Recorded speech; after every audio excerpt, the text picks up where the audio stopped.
Mengapa Tuhan mengizinkan semua ini terjadi? Shalom saudaraku yang terkasih di dalam Tuhan. Selamat malam dan selamat datang di renungan kita pada malam hari ini, Rabu 8 Juli 2026. Puji syukur kita panjatkan kepada Tuhan Yesus Kristus karena kasih dan penyertaan-Nya telah menjaga kita sepanjang hari ini. Apapun yang telah Anda alami hari ini, baik itu sukacita maupun duka cita, mari kita datang kepada Tuhan dengan hati yang terbuka. Roma 8 ayat 28. Kita tahu sekarang bahwa Allah turut bekerja dalam segala sesuatu untuk mendatangkan kebaikan bagi mereka yang mengasihi Dia, yaitu bagi mereka yang terpanggil sesuai dengan rencana Allah. Sebelum kita lebih lanjut mendengarkan firman Tuhan, mari kita bersatu di dalam doa. Bapa Surgawi yang penuh kasih, terima kasih atas kasih setiamu yang tidak pernah berubah. Terima kasih karena Engkau telah menyertai kami sepanjang hari ini, menjaga kami, menguatkan kami, dan memberikan kami kesempatan untuk kembali menikmati firman-Mu pada malam hari ini. Bukalah hati dan pikiran kami, biarlah Roh Kudus menolong kami memahami firman-Mu dan mengubah cara kami memandang setiap peristiwa di dalam hidup kami. Kiranya malam ini kami dipenuhi dengan damai sejahtera dan pengharapan yang baru. Di dalam nama Tuhan Yesus Kristus kami berdoa. Amin. Saudaraku, pernahkah Anda bertanya kepada Tuhan, mengapa ini harus terjadi padaku? Mungkin Anda sudah berdoa dengan sungguh-sungguh, tetapi keadaan belum berubah. Mungkin Anda sudah berusaha hidup benar, tetapi justru menghadapi masalah yang semakin berat. Dan malam ini, hati Anda mulai dipenuhi pertanyaan. Apakah Tuhan masih bekerja di dalam hidupku?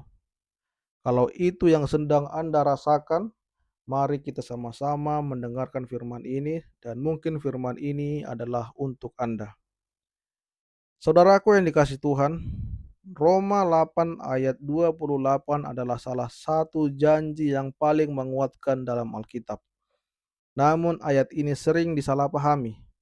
Firman Tuhan tidak berkata bahwa semua yang terjadi adalah baik.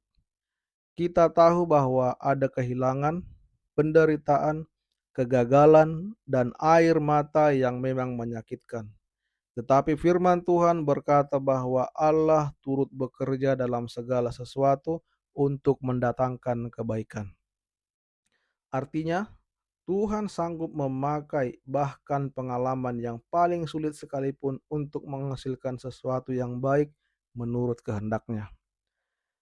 Poin yang pertama, Tuhan tetap bekerja saat kita tidak melihatnya. Ada kalanya kita merasa Tuhan itu diam. Doa belum dijawab, masalah belum selesai, jalan keluar yang belum terlihat. Namun diamnya Tuhan bukan berarti Tuhan berhenti bekerja. Seperti pohon akar yang bertumbuh di dalam tanah yang tanpa terlihat. Pekerjaan Tuhan seringkali berlangsung dalam cara yang tidak dapat kita lihat. Saat kita tetap percaya kepada Tuhan, Tuhan sedang membentuk sesuatu yang akan kita pahami pada waktunya. Poin yang kedua, Tuhan dapat mengubah luka menjadi kesaksian.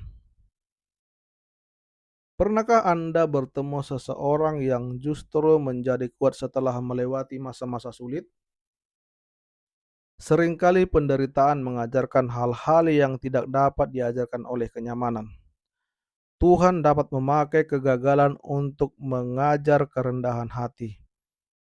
Dia dapat memakai penantian untuk membangun kesabaran. Tuhan dapat memakai air mata untuk membuat kita semakin dekat kepadanya. Apa yang hari ini terasa menyakitkan, suatu hari nanti bisa menjadi kesaksian tentang kesetiaan Tuhan. Poin yang ketiga, tetap percaya walau belum mengerti. Sebagai manusia, kita ingin mengetahui alasan di balik setiap kejadian. Namun, iman berarti tetap percaya, bahkan ketika kita belum memahami semuanya. Roma 8 ayat 28 mengajak kita untuk memandang hidup dengan mata iman. Bukan hanya melihat apa yang sedang terjadi hari ini, tetapi mempercayai bahwa Tuhan sedang menyusun sesuatu yang lebih besar. Tuhan tidak pernah kehilangan kendali. Tuhan memegang awal, Tuhan memegang tengah, dan Tuhan memegang akhir perjalanan hidup kita. Bayangkan seorang mosaik sedang menyusun ribuan pecahan keramik. Jika kita melihat satu pecahan saja, tidak ada yang tampak istimewa. Bahkan beberapa pecahan terlihat retak dan tidak beraturan.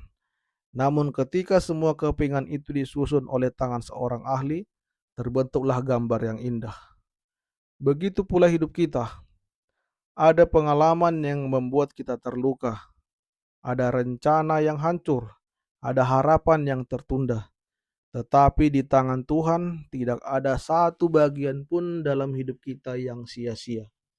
Tuhan mampu menyusun semuanya menjadi karya yang indah. Saudaraku yang terkasih, jika malam ini Anda bertanya mengapa Tuhan mengizinkan semuanya ini terjadi, ingatlah Roma 8 ayat 28. Tuhan tidak menjanjikan hidup tanpa masalah. Namun Tuhan berjanji Dia akan turut bekerja dalam segala sesuatu untuk mendatangkan kebaikan bagi mereka yang mengasihinya. Mungkin Anda belum melihat hasilnya hari ini, namun jangan kehilangan iman. Percayalah, Tuhan masih bekerja. Dan ketika waktunya tiba, Anda akan melihat bahwa tidak ada air mata yang terbuang sia-sia di hadapan Tuhan. Tidurlah malam ini dengan hati yang tenang, karena Tuhan sedang mengerjakan sesuatu yang terbaik di dalam hidup Anda. Mari kita bersatu di dalam doa. Bapa Surgawi yang penuh kasih, terima kasih untuk firman-Mu malam ini. Terima kasih karena Engkau adalah Allah yang tetap bekerja bahkan ketika kami tidak memahami jalan-Mu. Ampunilah kami jika kami sering mengeluh. Ampunilah kami jika kami meragukan kasih-Mu atau kehilangan pengharapan ketika menghadapi kesulitan. Malam ini kami menyerahkan seluruh hidup kami ke dalam tangan-Mu. Kami menyerahkan setiap luka, kami menyerahkan setiap kegagalan, setiap ketakutan, dan setiap pergumulan yang sedang kami hadapi. Ajarlah kami untuk percaya bahwa Engkau sanggup mengubah segala sesuatu menjadi kebaikan sesuai dengan kehendak-Mu. Penuhilah hati kami dengan damai sejahtera-Mu. Berikan kami istirahat yang tenang malam ini, dan bangunkan kami esok pagi dengan damai, dengan iman, menjadi lebih kuat dan menjadi lebih baik. Sekarang kami akan berdoa yang diajarkan oleh Tuhan Yesus kepada kami. Bapa kami yang di sorga, dikuduskanlah nama-Mu, datanglah kerajaan-Mu, jadilah kehendak-Mu di bumi seperti di sorga. Berikanlah kami pada hari ini makanan kami yang secukupnya, dan ampunilah kami akan kesalahan kami, seperti kami juga mengampuni orang yang bersalah kepada kami. Dan janganlah membawa kami ke dalam pencobaan, tetapi lepaskanlah kami daripada yang jahat. Karena Engkaulah yang mempunyai kerajaan, kuasa, dan kemuliaan sampai selama-lamanya. Amin. Shalom, selamat malam. Jangan takut jika hari ini Anda belum memahami rencana Tuhan. Tetaplah percaya sebab Tuhan sedang bekerja dalam segala sesuatu untuk mendatangkan kebaikan ke dalam hidup Anda. Terima kasih, Tuhan Yesus memberkati.